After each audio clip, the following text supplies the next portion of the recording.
Bismillahirrahmanirrahim. Assalamu alaikum. Welcome to another video lecture on the topic of economic importance of fungi from chapter 8 Sargodha board biology. इस lecture के अंदर हमने ये discuss करना है कि फंजाई की इकोनॉमिक इम्पॉर्टेंस क्या होती है, उसके गेंस यानी बेनिफिट्स क्या हैं और उसके लॉस यानी कि हार्मफुल इफ़ेक्ट्स क्या होते हैं, और फिर इनसे एसोसिएटेड शॉर्ट क्वेश्चंस भी हमने डिस्कस करने हैं। इन इफ़ के अगर कोई लॉन्ग क्वेश्चन यहाँ से आएगा वो भी हमने डिस्कस करना है। अगर आप चैनल पर न्यू हैं तो चैनल को सब्सक्राइब कर लें, वीडियो को लाइक कर लें ताकि आपको अपकमिंग लेक्चर्स जो हैं वो यहाँ से ईज़िली मिलने चाहिए। ठीक है, इसके बाद हम डायरेक्टली आ जाते हैं अपने लेक्चर पे। The very first thing about the commercial importance. Commercial का मतलब होता है इकोनॉमिक। हमेशा याद रखिएगा कि इकोनॉमिक का मतलब होता है कि ऐसी इम्पोर्टेंस जिससे हमें ये पता चले कि वो हमारे फाइनेंस में यानी हमें फाइनेंशियल बेनिफिट कौन से दे रही है। ठीक है, इकोनॉमिक इम्पॉर्टेंस क्या चीज़ होती है? गेन हम पहले यानी बेनिफिट्स देखेंगे, फिर लॉस। गेन जो बेनिफिट्स ये होते हैं, सबसे पहला पॉइंट ये है कि फंजाई जो होती है ये एडिबल होती है। अबाउट 200 स्पीशीज़ हैं मशरूम्स की, जिसमें एगेरिकस कम्पेस्ट्रिस स्पीशी है फॉर एग्ज़ाम्पल, मॉरल्स में मॉर्केला है, एस्क्यूलेंटा है, ट्रूफिल्स भी हैं जो कि अंडरग्राउंड बॉडीज़ बनाते हैं जो कि एडिबल यानी कि यूज़ किए जाते हैं फूड के तौर पे। इसके अलावा एस्कोमाइसीड की फैमिली में ट्यूबर स्पीशीज़ हैं जो एडिबल फंजाई हैं। कुछ मशरूम जो होती हैं वो पॉइजनस भी हैं, जैसे कि टोड स्टूल है जिसको हम डेथ, इसके अलावा जो है डेथ कैप या एंजल का डेथ कैप या डेथ एंजल भी कहते हैं, जिसको एमिनेंटा कहते हैं। इसके अलावा जैक ओ लैंटर्न मशरूम है जैसे कि आपको नज़र आ रहे हैं। तो ये सारे क्या होते हैं, ये पॉइजनस होते हैं। अगर आप देखें तो यहाँ इन दोनों को अगर आप देखें तो बाकायदा, खासकर ये वाला तो आपको बिल्कुल ही ऐसा लग रहा है जैसे फ्रूटिंग मशरूम है, लेकिन आप देखें तो इसका मेन रीजन क्या है, इस तरह से है ऊपर वाला रीजन। ठीक है, और नीचे इसकी ये रीजन है।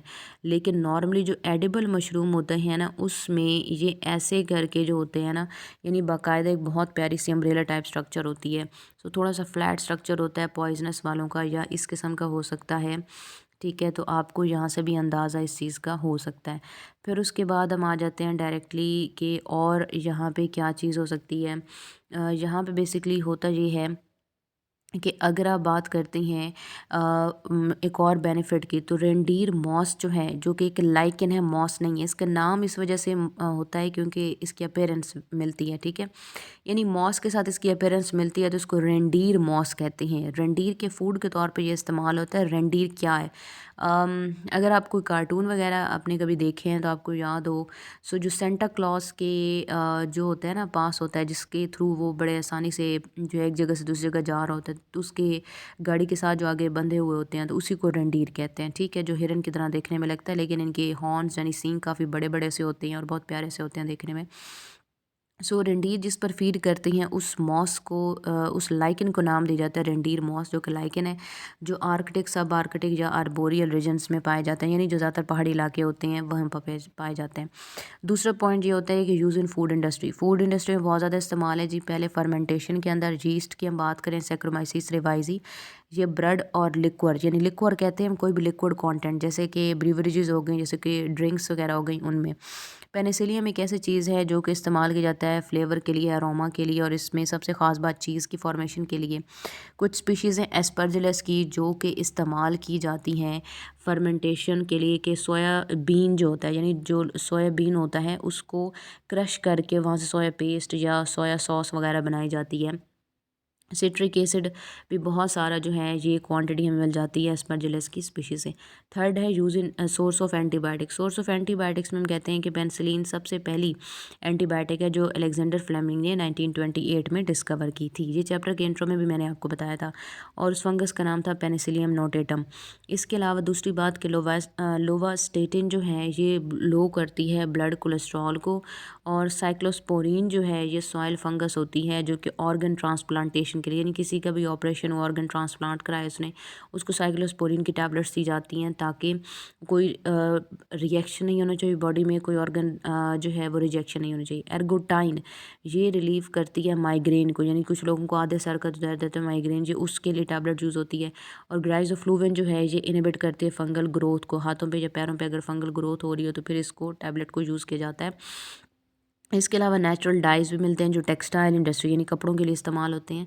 फिफ्थ पॉइंट ये है जेनेटिक रिसर्च के लिए, तो बायो या जेनेटिक रिसर्च में ये बहुत इस्तेमाल होती है, क्योंकि पहली बात तो ये है कि एक आसानी से इनकी ग्रोथ रेट बहुत ज़्यादा है, सो ये आसानी से ग्रो कर सकते हैं और इनका जेनेटिक पूल या हम कहते हैं बायोकेमिकल इंफॉर्मेशन को स्टडी करना आसान है। यीस्ट पहला ऐसा जो कैरियोटिक ऑर्गेनिज्म था जो कि जेनेटिक इंजीनियर्स ने इस्तेमाल किया था। 1983 के अंदर जो फंक्शनल आर्टिफिशियल क्रोमोसोम था सैक्रोमाइसिस रिवाइज़ का, ये बनाया गया था, इसको पूरा पढ़ लिया गया था। जो फर्स्ट ऑर्गेनिज्म है जिसका जीनोम सीक्वेंस भी हो गया था 1996 में, यानी कि तकरीबन 13-14 सालों बाद जो है इसको पूरा पढ़ के और इसका सीक्वेंस बता दिया गया था कि फ़लाँ सीक्वेंस है, फ़लाँ जीन्स हैं, वो क्या क्या काम कर सकते हैं, और इसी के बाद इसको बाकायदा फर्मेंटेशन इंडस्ट्री में उन चीज़ों के लिए इस्तेमाल किया जाता रहा, बहुत सारे हार्मोन्स की प्रोडक्शन वगैरह के लिए भी। प्रिंक ब्रेड मोल जो है न्यूरोस्पोरा, ये जेनेटिक रिसर्च में इस्तेमाल किया जाता रहा, जहाँ से ये पता चला कि डीएनए से आरएनए और प्रोटीन किस तरह से बनती है। तो ये वाले जो रिएक्शंस थे ये बेसिकली स्टडी किए गए थे इसी न्यूरोस्पोरा की मदद से। तो ये सारे इकोनॉमिक जो है इंपॉर्टेंस थी, इकोनॉमिक गेन्स थे। यहाँ से आपको जो क्वेश्चन आता है वो ये आ सकता है, पहला क्वेश्चन तो ये यहाँ से आ सकता है, write a detail note on economic gains due to fungi, यानी लॉन्ग क्वेश्चन है, write a detail note on economic gains due to fungi, तो आपने ये सारा लिखना है। शॉर्ट क्वेश्चन यहाँ से आ सकता है, what are toad stools, why they are called death angel, what are toad stool why they are called death angel. दूसरा शॉर्ट क्वेश्चन आ सकता है, एनलिस्ट सम पॉइजनस फंजाई, यानी आपने नाम बताने हैं। तीसरा शॉर्ट क्वेश्चन आ सकता है, what do you know about reindeer moss. Fourth short question आ सकता है, how fungi is useful in making antibiotics and drugs. Fifth आ सकता है, give the importance of pink bread mould in genetic research, ठीक है। या यहाँ से एक और शॉर्ट क्वेश्चन आ सकता है, fifth, how yeast is biologically, how yeast is used in molecular biological research, ठीक है। तो ये आपको आ सकता है, ये बड़ा इंपॉर्टेंट टॉपिक है। फिर उसके बाद गेंस के बाद हमारे पास आती हैं लॉस, तो लॉस की तरफ हम देख लेते हैं। सो फंजाई की वजह से जो लॉस हो सकते हैं वो कौन कौन से हैं। फंजाई रिस्पॉन्सिबल होती है डिफरेंट टाइप के प्लांट डिजीज़ के लिए, क्योंकि ये कुछ ऐसे एंजाइम प्रोड्यूस करता है जो कि सेलुलोज को, लिग्निन को, या इवन उनकी जो क्यूटन होती है जो लीफ के ऊपर होती है उसको, सारी चीज़ों को डिस्ट्रॉय कर देता है। सो प्लांट पर अगर ये लग गया तो प्लांट को तो ये डिस्ट्रॉय कर लेता है। एक्सटेंसिव डैमेज हो सकता है, यानी लार्ज स्केल पे, बहुत खुले पैमाने पर रस्ट और स्मट की डिजीज़ेस पूरी पूरी क्रॉप को, वीट और कॉर्न की यानी गंदम और मकई की पूरी पूरी फसलों को ख़राब कर देती हैं। राइस जो होती है ना, ये इसको ख़राब कर सकती हैं, तो लोग जो हैं वो स्टारवेशन यानी कहत साली से भी मर सकते हैं, यानी ये बहुत ज़्यादा सीरियस प्रॉब्लम है। सो पहला जो डिज़ीज़ है वो क्या है, पाउडरी माइल्ड्यूज़, जो कि ग्रेप्स में, रोज़ में, या फिर हम कहते हैं वीट में हो सकता है। Ergot of rye, red rot of sugar cane, यानी शुगर कैन गन्ने के ऊपर जो रेडिश रेडिश से स्पॉट पड़ जाते हैं, दाग पड़ जाते हैं, उसको रेड रॉट कहते हैं। पोटैटो विल्ट के गीला गीला सा आलू, और इसमें क्या होता है कि फंगस लगा पड़ा होता है। इसके अलावा कॉटन रूट रॉट, कि वो इसकी जड़ें ख़राब हो जाती हैं, जो है कॉटन की, ठीक है, कपास की, तो वो ख़राब हो जाती है। Apple scab, brown rot of peach plums and apricot and cherries, तो ये सारे प्लांट डिजीज़ के नाम है।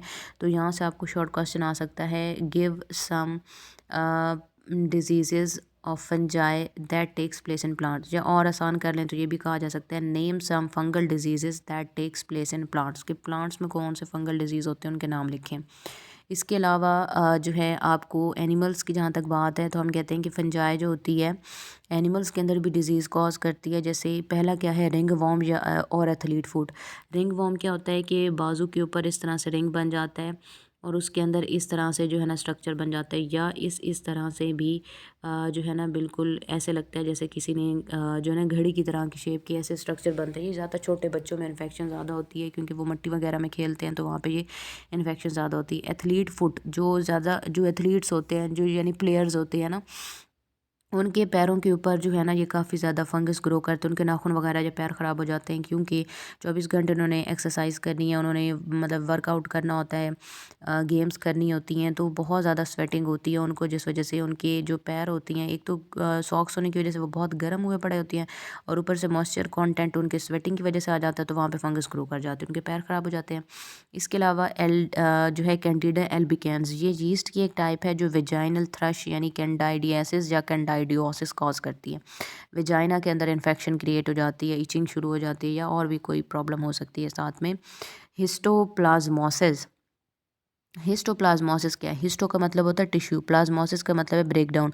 हिस्टोप्लाज्मोसिस एक ऐसी कंडीशन है जिसमें लंग्स में इन्फेक्शन होती है और लंग्स के सेल्स ख़राब होना शुरू हो जाते हैं, लंग्स डैमेज होना शुरू हो जाते हैं।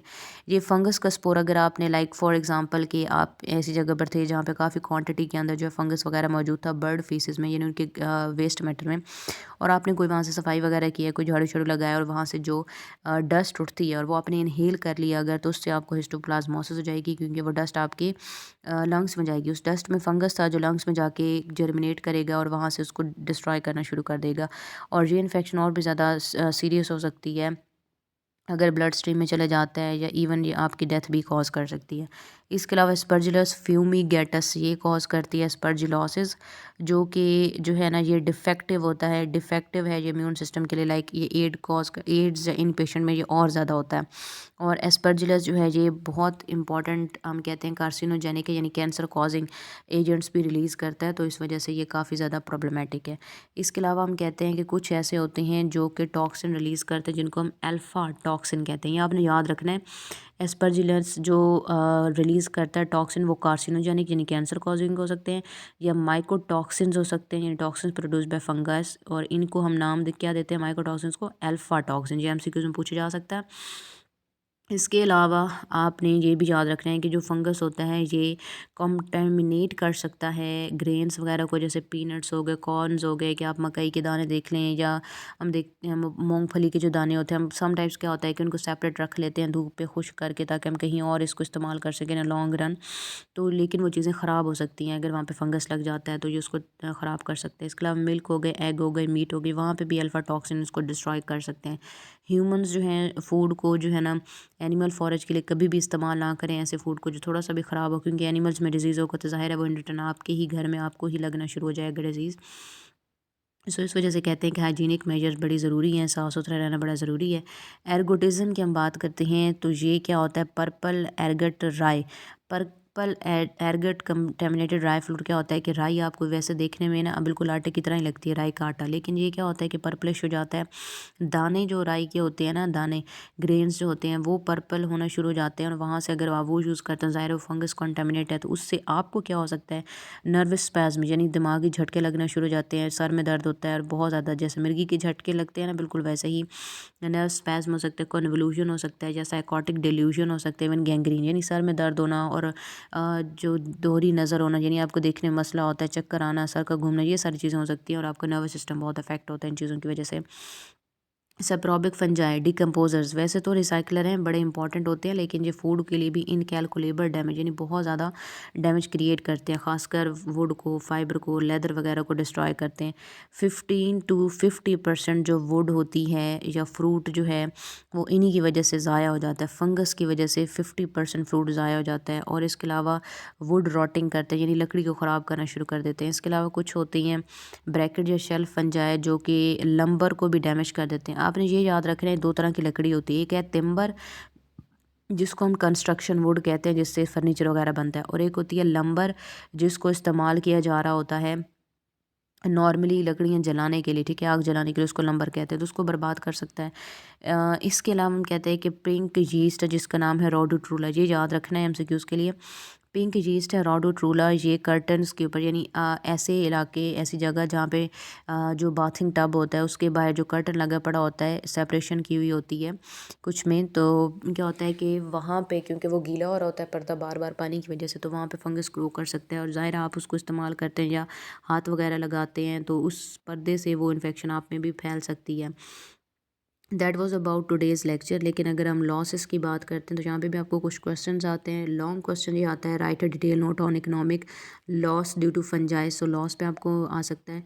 शॉर्ट क्वेश्चन जो है, name two superficial infections caused by fungi in animals. Superficial मतलब जो स्किन के ऊपर होती है, लाइक आप एथलीट फुट लिख सकते हैं, लाइक आप जो है लिख सकते हैं, इसमें रिंग वॉर्म लिख सकते हैं, ठीक है। सो ये स्किन के ऊपर होने वाली हैं, जो बाकी है ना जैसे हिस्टोप्लाज्मोसिस, एस्परजिलोसिस है, एर्गोटिज्म है, तो ये सारी चीज़ें स्किन के अंदर हो रही होती हैं, ये याद रखना है। इसके अलावा शॉर्ट क्वेश्चन आता है, what is histoplasmosis, what are its causes. इसके अलावा what is ergotism, how it cause, give it symptoms. इसके अलावा जो है यही इशा सारे शॉर्ट क्वेश्चन थे और लॉन्ग क्वेश्चन थे जो कि इस टॉपिक से आ सकते हैं। और ये टॉपिक एमसीक्यूज़ के हवाले से भी बहुत इंपॉर्टेंट है क्योंकि इसमें काफ़ी इंपॉर्टेंट चीज़ें जो है इन्होंने बताई हुई हैं। सो आपने जो है इनको अच्छे से प्रिपेयर करना है। आई होप कि ये लेक्चर आपको अच्छा लगा होगा। अगर अच्छा लगे तो इसको लाइक कर दें क्योंकि अप्रिसिएशन अगर मिलती रहती है तो लेक्चर्स बना और भी बेहतर तरीके से और इसको इम्प्रूव करने का मौका मिलता है। So till the next lecture, wish you all the very best and good luck.